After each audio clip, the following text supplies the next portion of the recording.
Hello and welcome. My name's Melissa Rogerson. I'm speaking today on behalf of my co-researchers Lucy Sparrow and Martin Gibbs about our work with hybrid digital board games, specifically looking at 3 different commercial titles.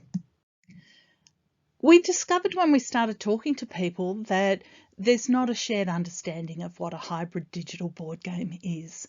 So our definition here, board games where play is enacted through both physical components and a smart digital element.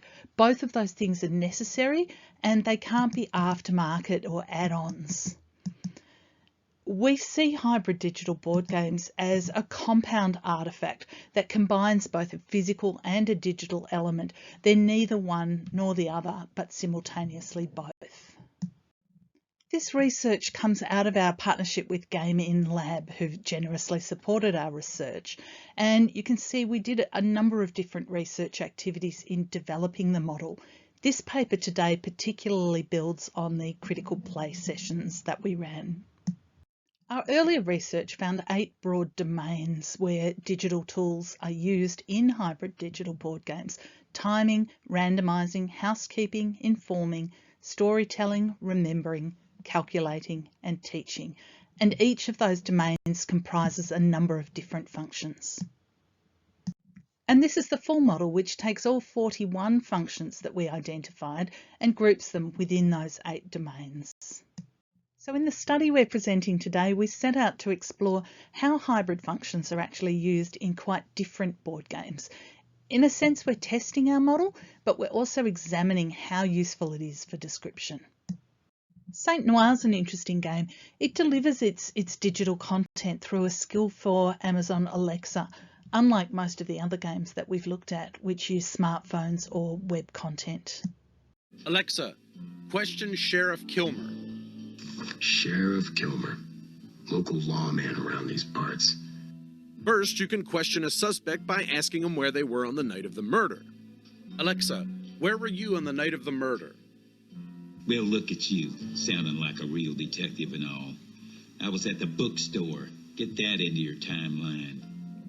Once you know where the suspect was located, you can ask who was present at any locations adjacent to them. Alexa, who was at the community college? Well, I saw Dr. Welker over there, sure. What did they want? Ain't that the million-dollar question, detective? So what we see when we highlight the things that the game does is that this game is trying to do really a little bit of everything, or almost everything. It tracks the game time, it counts down to specific events. There's another murder after day 4 and the villain escapes on day 7 if you haven't solved the mystery. In the housekeeping domain, it selects a random preset scenario. Think about Cluedo cards, right? Who done it with what and where, but also where were the other characters and weapons on the night in question. The game tells the players about what they find in particular settings, and it knows the answers to the questions that we're allowed to ask. So mainly, where were you on the night of the murder, and who did you see in a particular location? It's got this interesting storytelling approach of speaking to the players as the murdered character, and it plays scripted events as you interrogate people. Players use the game components as a sort of note-taking device, so showing who was where and what information has been verified. And of course, as in any deduction game, the game itself determines whether the players have completed a task. So in this case, whether you've successfully solved the murder.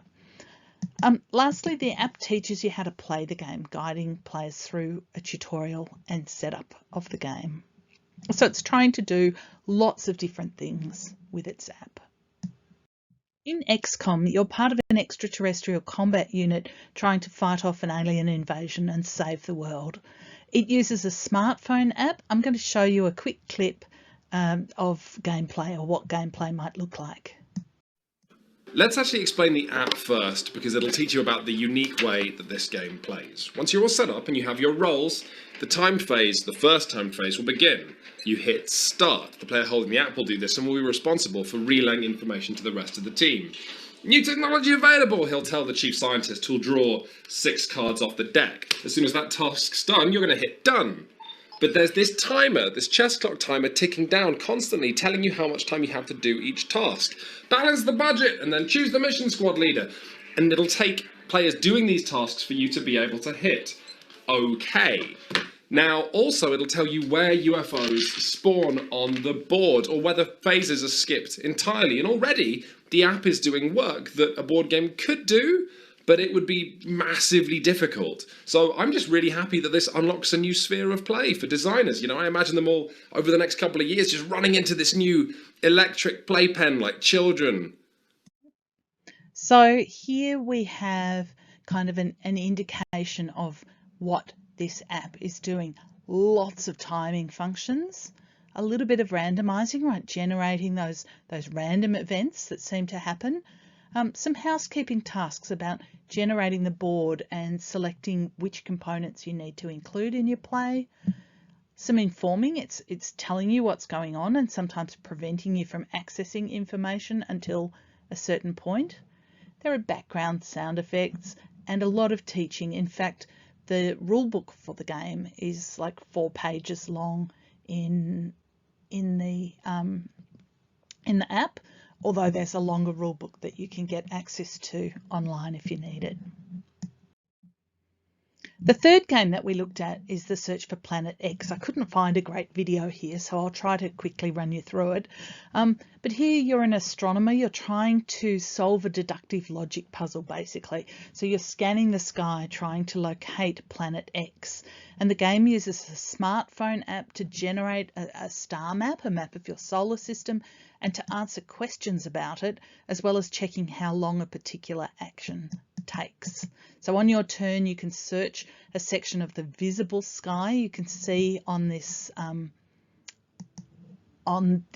image here, sectors 4 through 9 are actually visible here, and the others we can't see. And you're searching that section of the visible sky for a particular type of object. So for example, here a dwarf planet. And the app also tells you how far you need to move your pawn. So how expensive in terms of time that action is to take. You can also target an area to find out what's in it specifically, or you can do research that helps you understand the rules that apply in this solar system. And those rules are in the form of logic puzzle style clues, so you can use them eventually to work out what's in each sector of the board. So here all the comets are in a band of 4 sectors or less, the dwarf planet is not adjacent to a gas cloud, and at least one asteroid is directly opposite a gas cloud. So you can see we're getting some clues here about what might be in different sectors. And when you think you know what's in a particular sector, you can submit your theory for peer review. Now this takes several turns to complete, and kind of fortunately, unlike real peer review, it just tells you whether your theory was correct or not. So when we map out what this game is doing, it's not actually doing very many different things at all, although just like the other games in this study, the app is absolutely integral to the game. So one thing we're interested in for the future is how we can represent this information meaningfully. We're exploring using diagrams like this to capture how much a game relies on, or maybe how much it delivers in each of these domains. But how do we measure that? Is it the number of functions that are implemented, or is it how central that domain is to gameplay? As an example there, Saint Noir really relies heavily on the scripted events in the storytelling domains.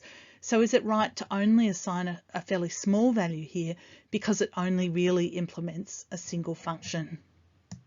So you can see, even though we could describe each of these games as a board game with an app, we can see that the way that the digital tool is used is quite different in each, and that there's scope to explore not only that sort of holistic view that I showed on the last slide of how we can describe it, but also to get really into the nitty-gritty of what does it mean to use different forms of timer, for example, in a game, or what does it mean to use different forms of storytelling. We've had some positive feedback, lots of interest from game designers, and we're very keen to continue to explore the effects of hybridity in particular domains. Thanks for your time today.